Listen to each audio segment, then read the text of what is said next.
man pastāst, ar kādām sajūtām mēs iegriezies Latvijā uz vienu dienu?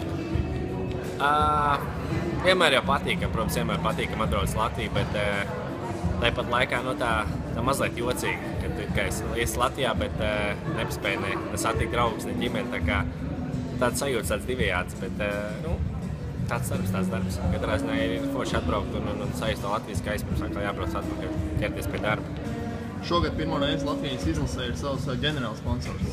Cik liela nozīme tieši arī tavā karjerā šis ģenerālsponsors? Tiešām forši, kad arī izlasē ir privātais pirmais tāds ģenerālsponsors. Es domāju, ka, kā jau Vilvonis arī teica, ka tieši to treniņu procesu un kad maču kvalitāti uzlabos. Es domāju, ka man jau īstenībā nav tās nojausmas, kā varētu būt, jo tā ir pirmā reize. Bet tiešām patīkam, ka tas darbs ir novērtēts un ir atpazīts un kad ir pirmais sponsors. Tiks priekš un ceram uz labu, veiksmīgu sadarbību arī turpmāk. Ko tu sagaidi sev no šīs sezonas? Labu sniegumu lielam.